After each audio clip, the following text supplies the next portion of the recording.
Hey guys, so I've got another interview with a world-leading A&R. This time it is Seamus Haji, the lead A&R from Defected Records, one of the most prolific and most respected house music labels ever, really. We dig into so much useful stuff today, including a bit of a story about how Seamus went from starting as a DJ when he was 16, working all the way through the industry, having hits as a producer in his own right, and then, as I say, ending up as the lead A&R at Defected Records. We also go into what A&Rs are listening out for, how you can get signed to some of these world's biggest labels, what's important in the music and the character of the artists that they work with, how best to get in contact and to get their attention, and so much more. I hope you enjoyed this conversation as much as I did. Without further ado, let's meet Seamus. Hey Seamus. Hey Will. Thanks for joining me, man. I really appreciate your time today. So I guess the easiest thing to do would be just to give a little bit of a background about how you got into the music industry and how you ended up leading the A&R team at one of the biggest house music labels in the world. I guess I got into it all via DJing. That was how I started off. In the mid-80s, it was before house music, believe it or not. House music was just starting to come out. And yeah, I got into DJing. I was with a sound system back in the mid-80s. There were a lot of sound systems in London. And that's how I got into it. I went from there into working in record shops, and I started to just kind of get a bit connected to the industry by reviewing records for magazines. So I used to cover for people that I knew had columns in the likes of DJ Mag and etc. And we knew each other because we were sort of probably DJing with each other. And I just kind of started to do that. And eventually I got to do my own column in a magazine called Music Magazine, which Ben Turner set up.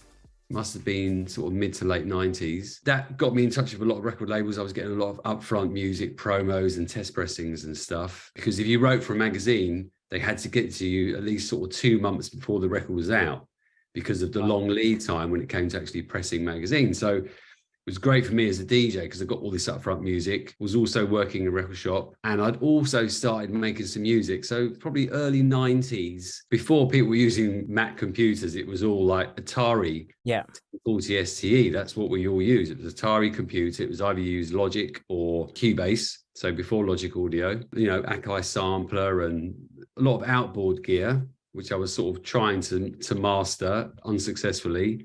But I sort of was messing around with some music. And then I think around 93, I actually started getting into proper studios, working on remixes. I think the first thing I did was a remix for Lisa Stansfield, working in a big studio, SSL studio, with a proper engineer. And I kind of got connected to somebody that was already in that world. So I learned how to, so it sort of fast tracked me into making music, because it was like, oh, I could actually work with a really good keyboard player. And I could do the beats, an Akai MPC 60. So I used to do that to do my beats and stuff. It was like, oh, you can actually do the pre-production in your house and then go into a proper studio, a proper engineer, if you had the budget. Obviously, we had the budget because we were doing mixes for major labels. And that was around there, 93, 94. So I was doing all these things. And then just going into 98, so end of 97, somebody approached me for the Slip and Slide and said, we'd like to get you in to have a chat with you, just to pick your brains about the label and the direction. And I went in for this chat. I went home, and then that evening they rang me and said, oh, you've got the job as A&R label manager for Slip and Slide. And I'm thinking, what?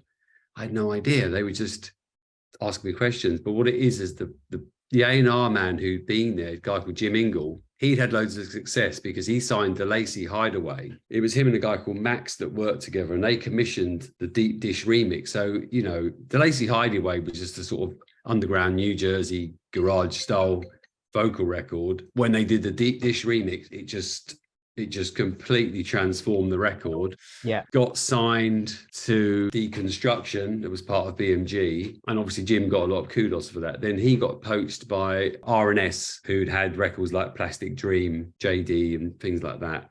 So he went to work for them. And then, he suggested me to the guy that owned the company, a guy called Pete Harris, rest in peace. He's not around now. But he said, I think Seamus would be great for the job. So in that long, convoluted way, what I'm trying to say is I was probably doing a lot of things that ticked a lot of boxes. So, DJing, starting to release records, I put some records out on Dave Lee Z Records label, and I did some stuff in America, and I was reviewing for magazines, and I worked in a record shop. Oh, and I did, I was doing radio as well. So I was doing pirate radio. I was on Girls FM. So I was doing like 5 things that were all connected.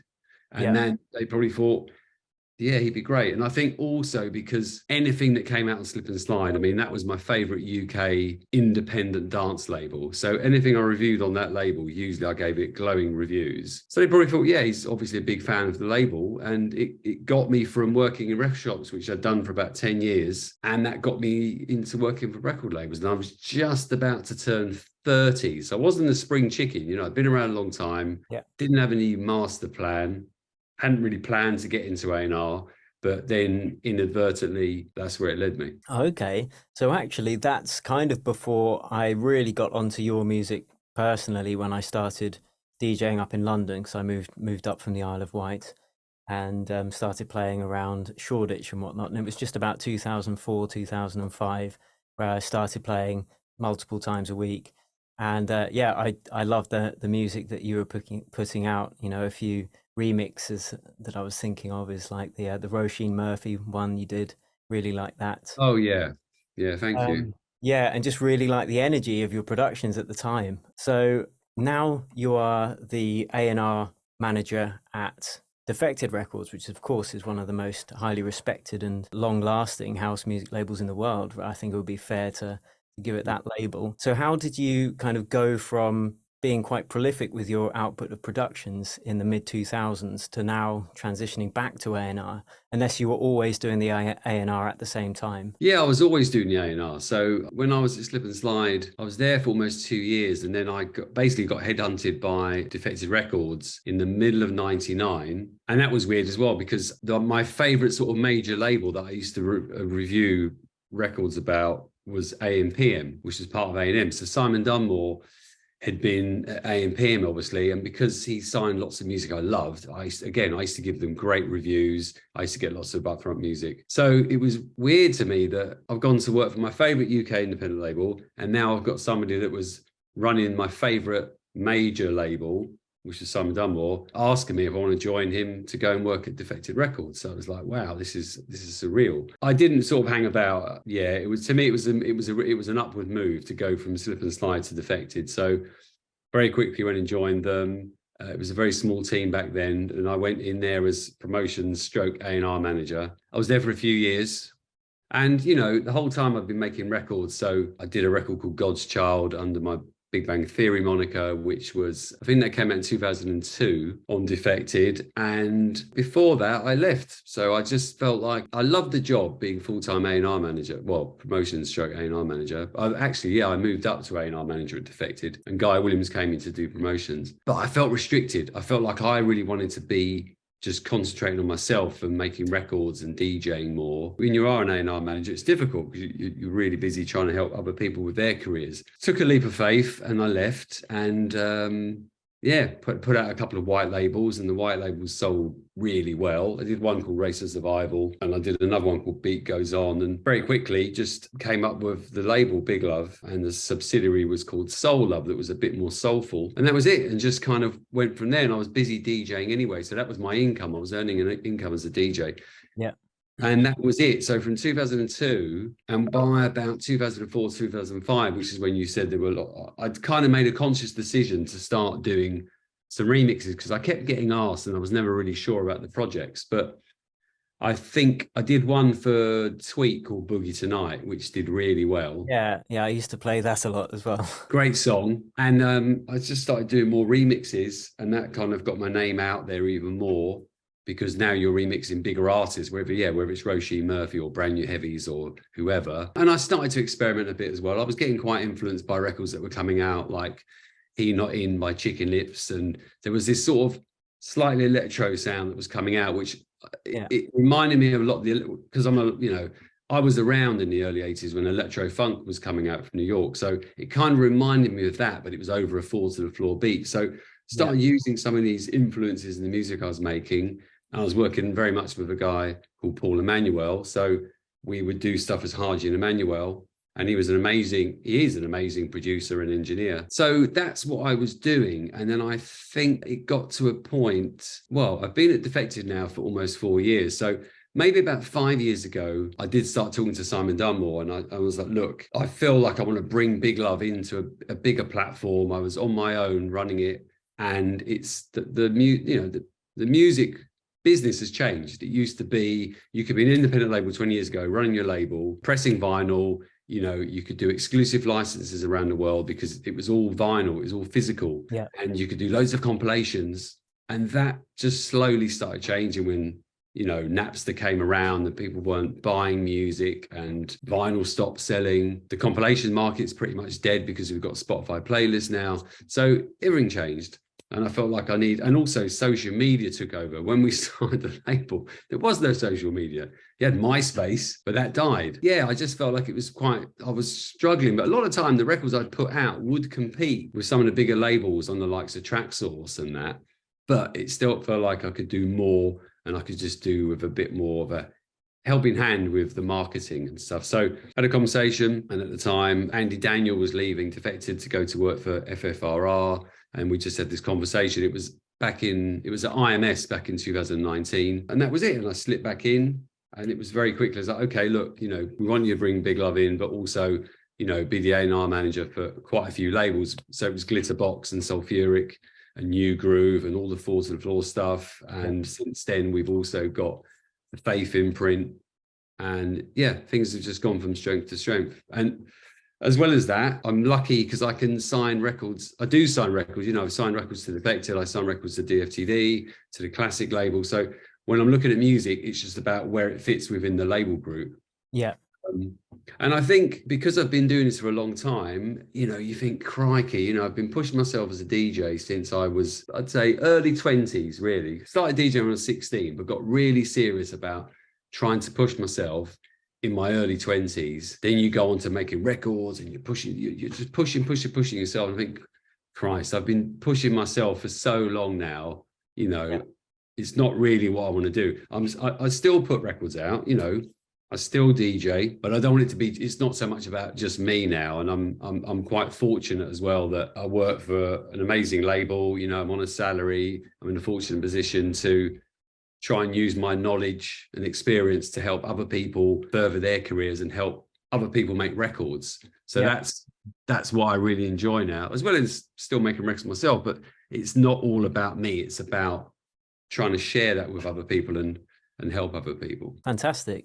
And you touched upon that Chicken Lips track, which I remember that did have a bit of an 80s kind of electro funk feel to it. So that kind of takes me on to the questions that some of my audience have kind of put for me to ask you. The first one of which is, do you remember the first track or maybe artist that made you think, actually, you know, I'd like to give this production thing a bit of a crack, but as you started DJing first, perhaps there was something that made you think, I want to give this a go? I think what really excited me and caught my imagination and just actually blew me away, because it just sounded like music from outer space, was when Planet Rock came out, which is Africa Bambaataa and the Soul Sonic Force, which was produced by Arthur Baker alongside John Robbie. That was something that just blew me away, and I was in my early teens, but yeah, it just caught my imagination. And it was like it came out of nowhere. It just came out, it was completely new sound, because before that I was pretty young. I was listening to Two-Tone. I was into the specials and all that stuff, because that was really exciting at the time. Yeah. And then this record came out and it just blew me away. So I started collecting those kinds of records, like Hip Hop Bebop by Man Parrish and all that electro funk stuff that was coming out. At the time, not really connecting it so much to Kraftwerk, but I was aware of Kraftwerk. And then it was like, oh, okay, Kraftwerk is obviously a major inspiration to this stuff. And then very shortly after that, I just taught myself how to mix and scratch. And I wasn't thinking about being a DJ, playing in front of people or anything like that. I just loved doing it. And my friends would come around and watch me. And it was back then, if you could mix and scratch, it was quite a big deal.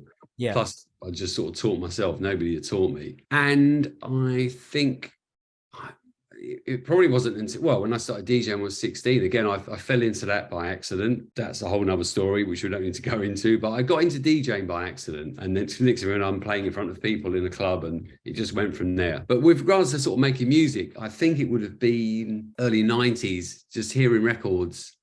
I mean, I was, you know, people like Todd Terry, amazing. And you know, just the equipment he was using with the small amount of memory that he had on those samplers. But he had made these records that just seemed to have these enormous soundscapes to them, whether it was like Royal House, Can You Feel It? It was just like a lot of small little samples, but it just sounded like this massive record. And Kerry Chandler had a particular sound. And I think what really blew me away was Masters at Work. So when Masters at Work came out, it was just their beats and their sounds and just the way they did things. It had this sort of subtle Latin feel to it. And that really caught my imagination. So that's when I probably really started to try and, I got some equipment and started to try and make music and trying to emulate them. So a lot of the stuff I did in the beginning, I was very much trying to emulate Masters at Work and Roger Sanchez and those kinds of guys. Yeah, and again, this is just me having my fun because it's great to talk to someone, whose music I love. But you can hear that, you can hear those influences, thinking back to the records that were coming out that I was playing a lot each week. Having now listened to a lot of that older music anyway, because my older brothers got me into it really, they were 10 years older than me. You can hear that influence, but then it was kind of spun to compete with a modern, with what was modern at the time. Yeah. And then I suppose it's only with hindsight for someone who perhaps doesn't know about that musical history that you can put the pieces together and say, oh yeah, no, that kind of makes sense. Yeah, there's a lot of that music from that era, especially sort of mid-90s stuff, like I do this show called the Fall to the Floor show with Defected, and it's very much looking back to music from the 80s, 90s, and sort of early 2000s. And a lot of that stuff in the mid-90s, it was all very melody-based. There's a lot of melody involved, and you don't necessarily get that in a lot of house music today. It might be more bass, drums, there might be a vocal element, but it's a different approach. But back then, what would have been a great club record was actually quite musical. Yeah. There were different times. So we grew up with all this wealth of music that was coming out involving keyboard players and proper mix engineers and just like amazing keyboard players, actually. A lot of stuff that David Morales was doing, and Frankie Knuckles and Roger Sanchez and all these guys working with amazing people. Yeah, that kind of that's why when I did start producing and my own records or remixing, there was always a strong emphasis on melody. Great. And if you were to go back in time and meet your younger self who was just starting out in the industry, is there any advice you'd give him now with hindsight? I think it's different now because if you want to learn how to make music, there's so many sort of online tutorials or courses you can go to and places that do it. But in the very sort of early 90s, late 80s, early 90s, it didn't seem like that. It just seemed like you had to just get some equipment, mess around with it, or learn from people. So I wish if I could go back in time, I probably wouldn't have learned a lot more of the technical side to music production, because I can mess around, but I'm more of an ideas person. So I always work with different engineers. If I need I bring keyboard players in, and that's just the way I work. So I've never been that guy just tinkering around the studio for hours and hours and hours and on end. I mean, I did that initially when I was trying to work it all out. But then once I worked with like an amazing keyboard player or a mix engineer, you say, okay, look, I'll let these guys do that because that's what they're really good at. And I'm more of a producer in the kind of A&R capacity. I'm a DJ, so I get lots of good ideas. And, I think for people that are making music, it's amazing if you can do everything yourself, but you don't always need to do everything yourself. I think it's more about having really good ideas, because you can make a piece of music and it could be really sort of sonically amazing, but if the content's not that great, if the ideas aren't great, then it doesn't mean anything. Yeah. It's just showing how good you are technically, but the content isn't really the one. Yeah. So I'm going to kind of jump around actually to a couple of the later questions because they tie in with what you just said then. So one of them would be, what do you see as essential qualities when you receive a demo? Is there anything that you're looking out for, listening out for, over and above just how sonically nice it sounds? Yeah, it's the content. It's what it's about. If it's got a vocal, it's got you want it to be not the cliche sort of song, ideally. If it's vocal led, then that needs to be good. If it's got a vocal on it, it's like the vocal.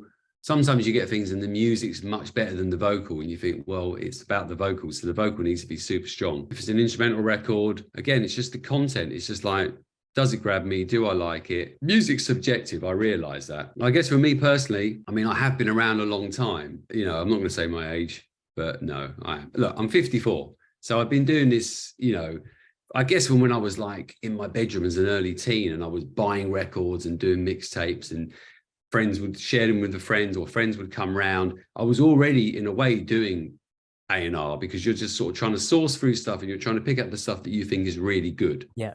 And you develop a discerning ear. So it's not just about what you like. It's just what you think is, well, it's what you like, but it's what you think is really good. What's the best that's out there? After doing that and you start DJing, again, you're selecting music, you're seeing which ones move the crowd. You know, if you play a record and depending on the arrangement, you can see how it's going to work in a club environment. So the DJing is a massive part of that. And then once you start actually making music yourself, then you learn the intricacies of putting music together, what's involved, and then going on to work for labels. Again, you're just hearing so much music and you're having to go through and filter so much stuff. You're just trying to find the best of what's out there. So to try and answer your question, you want to hear something that does sound original, that's, you know, probably hopefully not using a sample pack vocal, although sometimes, you know, I've put something out that's got a sample pack vocal on it, but if someone's got in there early and it's not been used and it sounds amazing on the record, you think, why not? We'll do it. Ideally, you don't do that because obviously somebody else could then do it and you've got various versions in the marketplace. And sometimes you get records that have got a sample pack vocal. It's like, well, it's cool, man, but you know, maybe you could take the inspiration from that, take the melody and come up with an original vocal, like put the extra work in. But yeah, it comes down to the content. I don't think it's so much about the sonics. It's like, is it a really good track? If it's really good, like the content, you think, okay, we could maybe help this person get a better mix down. Maybe, you know, we could get someone to help them out, work on the production. So it's all about the ideas. You've just answered another question I had. It's whether it's okay to submit, I don't like that term really, work in progress track, because that kind of implies they're just going to chuck a loop idea to you. But I guess what they meant is ones that perhaps aren't sonically where they'd want it to be because they simply don't have the mixing bones. But I think you've answered that by saying, you know, it is about that idea. Absolutely. Yeah, because they could send something in. It might be, oh, wow, that's if it's vocal led, that's an amazing song. Yeah. You'd be like, wow, because there's so many ways you can go with it. And it might be a case of getting someone else to produce it or help them produce it, do a collaboration. If it's an instrumental record, again, if the content's really interesting, it'd be like, okay, they just need a bit of help and guidance, which is something that we can do. Okay, great. And when it comes to sifting through the inordinate amount of music that you must get sent weekly, I mean, how do you even begin? Do you ever take people on that you haven't heard of and something just stick out and you go, hey, that's nice? Or do you tend to favor people that have been recommended to you, or they've got like a good social media following? Over and above the merit of the idea itself, is there anything that can help? Yeah, I mean, all those things can help. Yeah, obviously, if somebody says, you know, if somebody that signs a label says, oh, look, I've got a friend, he's made a record, can I send it to you? So they've already made that introduction. That happens quite a lot. If somebody sends something in and it's got a video of a big DJ playing the record out and you can see these amazing reactions, that's obviously going to help their cause. But, you know, sometimes mention this. I don't mention it often because it sounds slightly tenuous. You know, there's a trail from Major Lazer to Switch to Solid Grooves to a guy called Dave Taylor that I signed from a cassette. And it was the first thing I signed. When I went to Slip and Slide, I got this cassette sent to me, and they sent it to me because they knew that they'd heard that I just got the job as A&R manager, and they knew me from,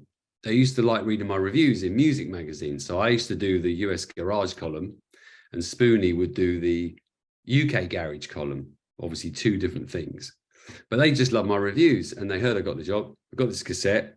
It was a guy called Dave Taylor came to see me. Long story short, I gave him we had a listing room. He was looking for a studio in the area in Ladbroke Grove. I had a little listing room. I said, well, you can have that listing room as your studio and you give me first dibs on anything you make. And then he came up with his name, Solid Grooves, and we put out a series of EPs. And then I got headhunted by Defected. So I went there, kind of left him behind. But he went on to then form Switch with Trevor Loveys. They did the dub-sided label. Next thing I know, he's working with MIA, he's producing Beyonce, you know, he's gone on to form Major Lazer with Diplo, done all of that stuff. I never knew he would have gone on to do those things. Now he doesn't work with Major Label, he's doing his own, he just produced, you know, the recent Shaka Khan album, and we do speak. But I never saw that trajectory with him. But what I'm saying is that all just came from a cassette. Yeah. Never heard of him, listened to the cassette, and I thought, oh, this sounds, it was really good because it was kind of like Mood to Swing. I could hear he was influenced by Mood to Swing, and So think about it. Back then, late 90s, there was no social media, there wasn't any of that stuff. And it was just, this just sounds really good. And I could hear he was a good producer. Yeah. And I gave him, a massive chance to further his career. So I think that's a really good example. I think these days, yeah, you are competing against all this other stuff. But at the end of the day, if we listen to it and it sounds great, then we're going to get involved. That's quite funny, like mentioning these artist names starting from Solid Grooves, thinking, oh yeah, I used to love Solid Grooves. And then now thinking to switch and then Major Lazer, and it's like, oh, I can hear now. Now you've pointed it out, it's like I get the influences, like I can hear the connecting, production style through it. And I had no idea. So that's quite interesting for me anyway.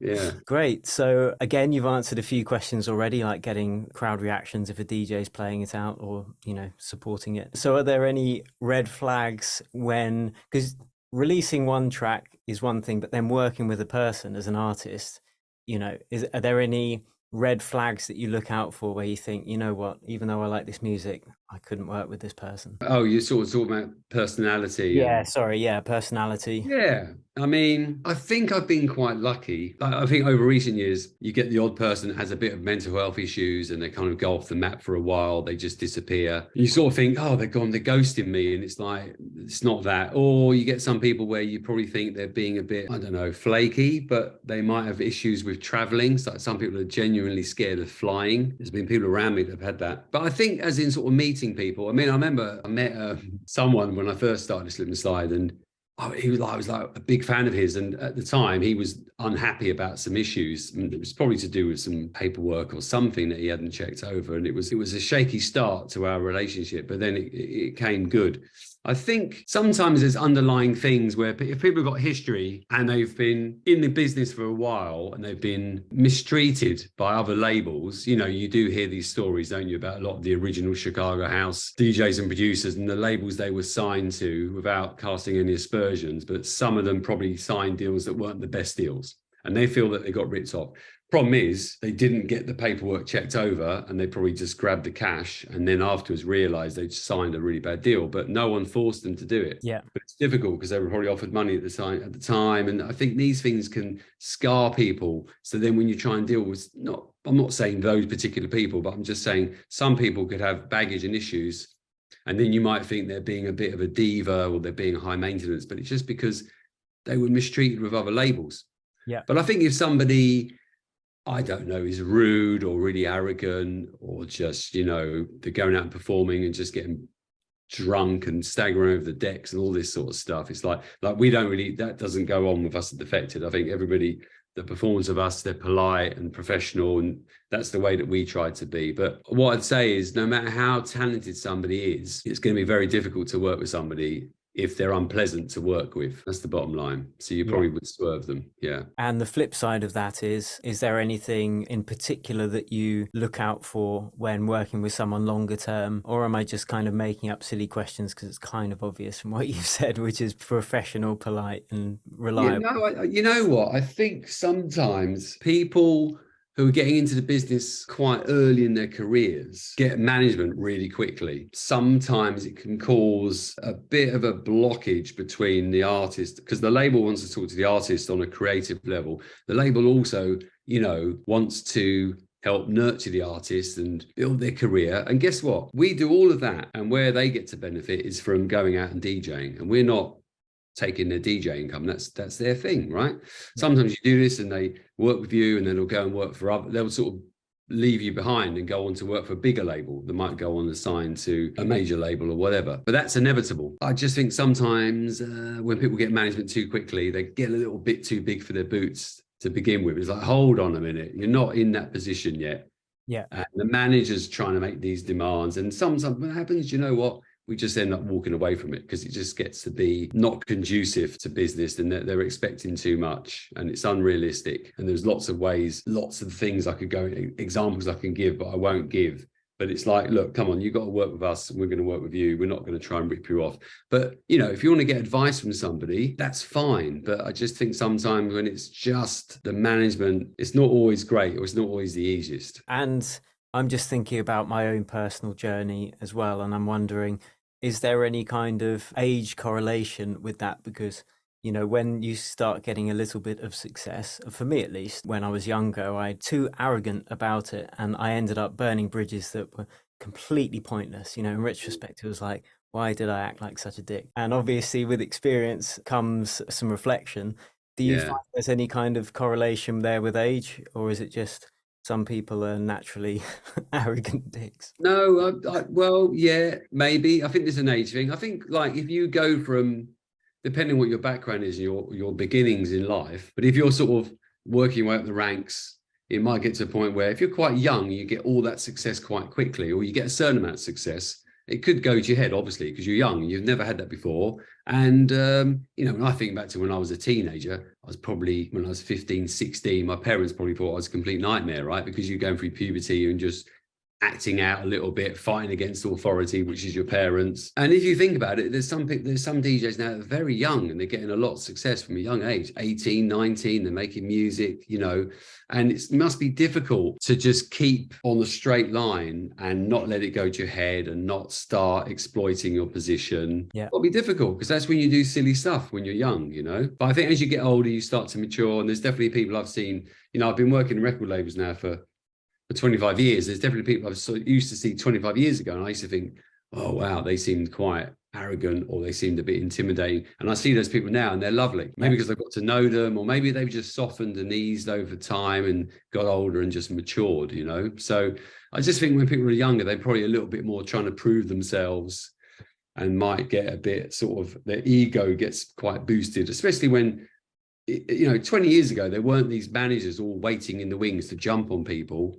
And now there are, because you've got all the platforms. You can look at SoundCloud and Instagram or whatever. Yeah. And a lot of managers can do this and just see people and they'll just swoop down and start managing these people from quite a young age. Yeah. When they probably haven't even worked their way up the ranks or paid their dues yet, but they're getting that focus and attention. And that's just the way it is. So I would say, by all means, if you're trying to get into business and you're young, it's great to have somebody on your side.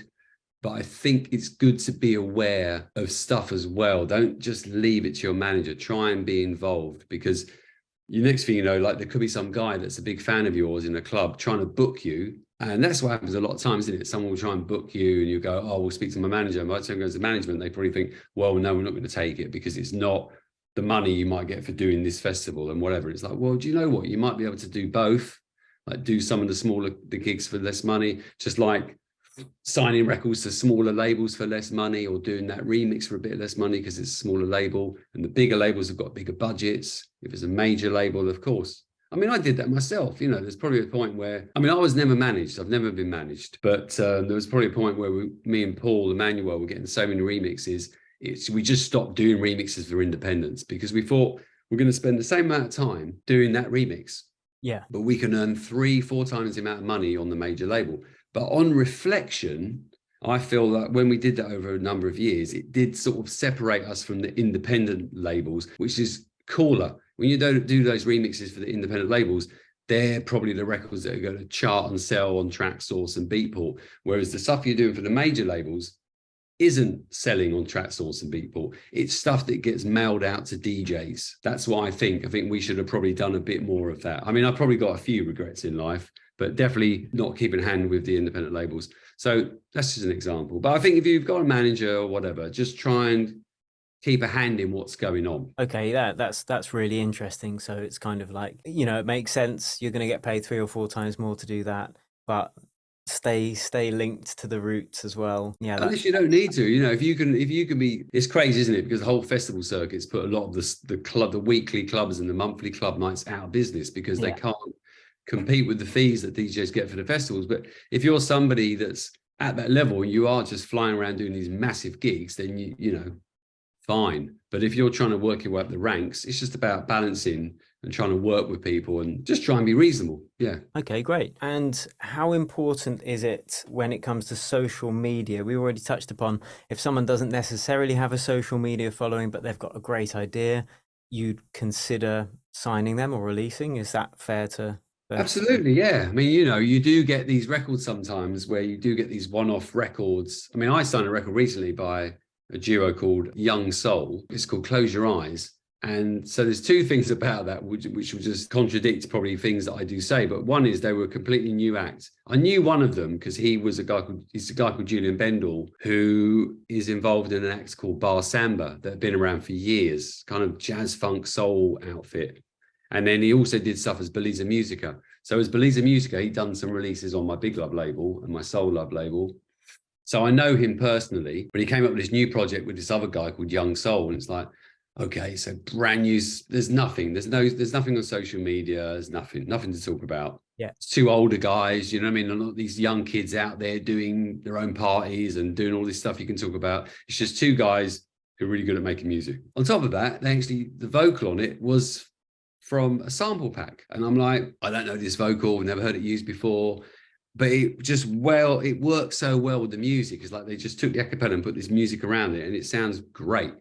And it was quite an unusual sort of record. So I remember deliberating over it, thinking, okay, it's a new act. And then also it's a sample pack vocal. And I did speak about it in A&R and people weren't sure. And in the end, I just thought, you know what? I really like it. I don't care. I'm going to sign it. So I sort of put my head on the chopping board and I did. And it did well. It performed well on Traxsource. I got people messaging me saying this is the best record they've heard all year. So for some people, it really touched them and touched their heart. There was something there. So there's just an example of what can happen. And with regards to things like social media promotions and things like that, as a label, do you expect, so for example, these young soul guys, do you expect them to kind of do what they need to do on social media? Do you help advise with it, or do you have a marketing team that just does that for your artists? We've got a marketing team. I mean, for that record, we didn't have a massive budget or anything. And it was kind of like, look, a lot of times we'll ask the artist to maybe come up with some assets. It could be, can you do some in the studio behind the scenes sort of footage that, we can post on socials. If there's a vocal, on this one we couldn't do because it was a sample back vocal, but if there's a vocalist, maybe you get some shots of the vocalist singing live in the studio. Sometimes they actually make their own little video that we can use and we'll post it on YouTube and we can take clips to post on social media. All depends.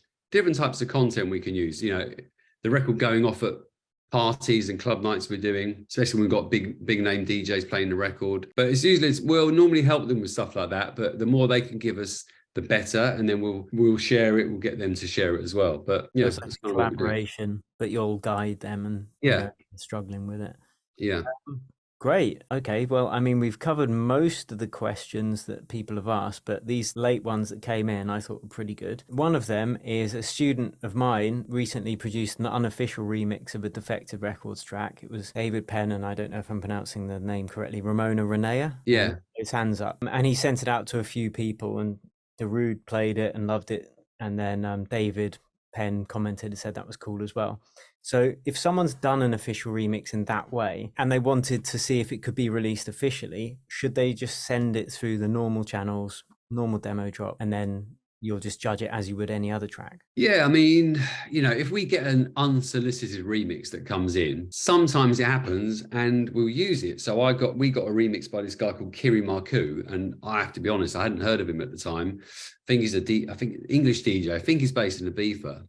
He did a remix of John Cutler, It's Yours. He just got the a cappella, did a remix. It wasn't about his social media, traction or anything. It was like, this is actually really good. So we released it on Big Love. We felt it would fit on Big Love, the sound of it. And sometimes it happens with other people as well, like even established remix producers will, and we've got no plan to re-release or remix the record, but you sort of think, this is really good. Okay, we'll use it. I think when you do that, a lot of the times, well, not a lot of the times, but some of the times you'll send it in and we might say, look, we just got no plans to re-release this right now, and it might be an okay mix. And you just think, well, is it really worth the time and energy to put this through our whole system? Is it going to be worth it? Yeah. So, if it doesn't get used, that might be the reason. If it's amazing, then obviously we're going to try and use it some way, somehow. And that ties on nicely to the next question, which is, how best should people send their music to have you and whoever else is on the A&R team hear it? Well, I'm lucky. I've got an assistant who goes through a lot of demos, and he's learning really quickly. So he can filter through stuff and then it will come to me and then I'll go through it. We are actually about to set up a demo inbox, a company which we're looking into. I think we are looking to do that because we get so much. It's going to make all of our jobs a lot easier. So I can't say as yet, but I think that's happening very soon. But at the moment, yeah, it's basically all the labels, all the sub labels under Defected have all got like an info at or Defected demos inbox, which we do go through. But I think this new system that we're going to get involved in will make things a lot easier. Okay, this is one of the later questions as well, but what's the kind of demo email that you see that gives you a sigh of relief? And I guess by that it's how long is it? How much details does it go into? Does it have a link to a SoundCloud post that's private, or is it attached? Yeah, is there anything you're like, yes, this is easy, let's listen? Yeah, that's it. We don't need your life story. I can meet people at music conferences and they want to really, I understand they're passionate about what they do. They want to tell you their story. They want to explain to you about it. And it's like, but the thing is, when as an A&R, it's like, look, I just need to hear it. Let me just hear it. And then we can talk about all the other stuff. So when you send an email, don't need loads of information. If it's like, oh, I met you at a music conference or at a gig, or if it starts off saying, normally if you sort of flatter people, that's a good way in, isn't it? I really like the music you make, or I love your label. You're like, okay, there's some sort of connection here. It's not, they're just not sending it to you in a load of other labels. It's like they've specifically, they specifically come to you because they love Defected or whichever label it is. And if they start saying, I love this record or that record or whatever it is, I think, don't need a life story. A private SoundCloud link so we can see it's not out there in public domain. A SoundCloud link because we can just play it. We can see who it's from. Make sure it's all, put your name on there correctly. But when there's a download, an attachment, or we have to download it, by the time you do all of that, you forget where it came from. And it's just a lot to deal with. That's why we're looking at this new system to get involved in, because it will make all of that a lot easier for us. Yeah. And we just need to listen to it. And I worked in a record shop for 10 years. And when there was a guy on the van and I've got this many records to play, like I want to decide which ones I'm going to get, your needle dropping like that, literally. It's different when you send a demo in because you want your music to be listened to, but it's like you can go through it really quickly and you can tell if it's good or not, or if you like it. And then you can go back and listen to it more. If it's like, oh, okay, I need to listen to this all the way now, really listen to the lyrics of the song. But if you play something, you can just tell if it's right or wrong straight away. So, first impressions count. So if you do send a demo to somebody, it's got to be good, and just make sure that it's the right music for the right label. So there's no point sending a techno record to Defected. Not really. There might be the odd thing that picks up our ears, but the same thing there's no point sending a house record to a techno label. You need to know where you're targeting, because if they listen to that, and the next time they're going to be like, well, and this is the truth, they won't listen to your demo again, because it's like, well, you sent me a demo before and it was like breakbeat Prodigy type music. That isn't what we do, and I'm definitely not going to listen to your next promo. I won't block them, but there are probably other people that might just block them because, like, well, what's the point? This is the wrong music. They need to do their research. So like I say, first impressions count. So to summarize that, then it would be short and sweet, genuine flattery, do your homework, and private SoundCloud link. Yeah. And if it's not good, fine, you'll get some feedback. It might be, look, it's not right for us, or you're not really at the level, or you need to spend more time and just work at your craft. It might be something, you might get that kind of feedback. I mean, for me, something that kind of kept me going, because it's very disheartening when you're making music and you're not getting any positive reactions or any bites, and your ears perhaps aren't developed enough to hear what it's lacking.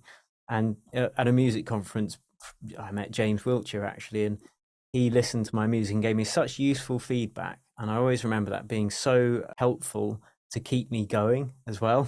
It's like, it's not good enough, but here's exactly why, and here's what I would suggest. Fantastic. So the last question ties into that, which is, we obviously know you guys are super busy, get loads of music every day. What's the best etiquette for following up if you don't hear back after so and so many days or weeks? I think if you don't hear within about a week's time, then just message back, just resend the email saying, look, just circling back on this, or did you get a chance to listen? And we can obviously then see the previous email before with the link, because we're pretty good at Defected. The idea, I mean, I speak for myself, but it should be like, you'll either get an answer. Sometimes it could be within 10 minutes. If I just see the email pop up at the top of my screen, I'll reply. Or it could be the end of that week or the week after at latest. If someone chases me, unless I'm traveling or something, but it's usually a week, 2 weeks. I mean, I heard somebody say the other day about waiting for 2 months, and I'm just like, that's just insane, you know. Yeah, that Like seems a maybe bit it's long. like a label that's run by one DJ, hasn't got a big team, and he's just on the road touring. Maybe it would be a 2 month wait, but I just think that's crazy. You should find out within a week, 2 weeks. You should get some sort of an answer. If you don't get an answer, they probably just don't like it, or they don't think it's good enough. I'm not saying that about us, but I know of other labels that may not reply because it's the wrong music or it's just not good enough. They're just too busy to even get back to you. I think we aim to get back to people and just go, look, it's not right for us, or try and give them some feedback. I mean, from my experience with what I do, I get a lot of emails now, hundreds a week. And if I get a really long life story, the first thing I feel is that I've got to now spend 10 minutes reading this email, Yeah, even if it's really heartfelt. And I will read it because someone's obviously poured their heart and soul. yeah. And, it is a bit of a pain to have to do that. Or if I get one that just says, listen to my music, bro, I probably just won't bother. So Yeah, there's because it's like, not very personalized. So if yeah, I get an email and it just says hi mate, and I think, they've just cut and posted this to loads of different people. It might even have lots of other people on the email, so they've really messed up. yeah, yeah. It's like, well, you just sent some 15 other labels at the same time. You're not addressing me personally. You're sending it to, you're just doing, it's just a blanket email. I am not going to listen. It's as simple as that. Yeah. That's just bad form. That isn't what you do. You send a personal email to a person. That's the way to do it. And don't call them by the wrong name. Or if you cut and pasted sending it to Bob and then you send it to John, this is hi Bob, but you send it to John. Then you can see you just send it to someone else and then you send it to him. Yeah. And just keep it personal. Yeah. Great. So that's pretty much all the questions I had for you. But I just wanted to see if there's anything that you wanted to say to my audience. I mean, most of the people that watch my channel like producing house music. There are others as well, but most people love house music. Is there any advice or any promotions you got coming up that you want to say about Defected? Just anything at all? I'd just say that, I mean, I probably said it all already, but no, I've got nothing to promote. I mean, we there's loads going on. What I'd say is this, right? It doesn't matter how young or old you are. I was doing something recently, and there was a woman I met who's 57 years old, right? She won this DJ competition, and she was a radio DJ in America. And she just made a decision 5 years ago. She was going to follow her dream. So she wanted to be a techno DJ and produce techno. And she's actually doing that now. She's producing techno. It's really good. She's getting signed to good labels. Like I say, she won this DJ competition. She said she's had exposure in DJ Mag, blah, blah, blah. She's 57 years old. So they're using the fact that she is older to its advantage. It's like, there's a story here, So it doesn't matter if you're in your mid-40s, if you're doing a job somewhere and you just want to change your life around, you want to change. You're never too late and you're never too young or never too old to do that. I think the more that you can learn, technically, like I said, I'm not super technical. I wish that going back in time, I'd learn more. But I think once I really got into making music or got into the business, I was so busy either working for another record label or running my own label. I always just had all these other things I was doing and DJing and raising a young family and all that stuff. And improving your skill set is always valuable, because it could be that, doing this is like being a football player, right? You can't be a football player for the rest of your life. So it might be that you get into this game, you have a great run, and then it's like a football player. They're either getting to being a commentator, pundit, managing teams. Maybe they start their own business because they made some money and they used it in that way. You've got to think about that as well. So you could be doing this, but all the skills you're getting, whether you're acquiring real studio skills or A&R skills or whatever it is, you can then help other people with that. And it might be that you end up producing for other people, engineering records for other people. Like, I've had enough of going out there being the DJ. This is what I'm going to do. I think learn as much as you can. I think also, it's really admirable. I admire people that use this form of medium to get feedback on their music and get it out to people, because it's not easy hearing criticism from people, because you're there, you're beavering away, you're doing everything yourself. And that is really hard, trying to do it all yourself. And then you play it to your loved ones, and they obviously love it because they love you. Yeah. You play it to your mates, say, oh yeah, it's brilliant. But obviously once you go outside of that circle, you start getting more honest feedback.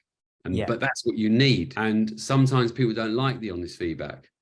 Sometimes they just want to make their music, share it with the world, and that's fine. But it might be that you make music, you end up self-releasing it, and you just don't really get the connections or the traction or the interest. But that's fine. You know, if you want to do that, that's fine. If you want to take it a lot more seriously, then it might be that you need some feedback, and you need to be able to not be so sensitive about that and try and hear it from somebody else's point of view. So it's not saying, look, make this kind of music, don't make that music. It's more about trying to make what you make sound better, and also make it fit in the marketplace, because sometimes you do get some guys that are a bit older making music which is a throwback to what they were into when they were really young, like from 20 years ago. It's like, yeah, but things have moved on.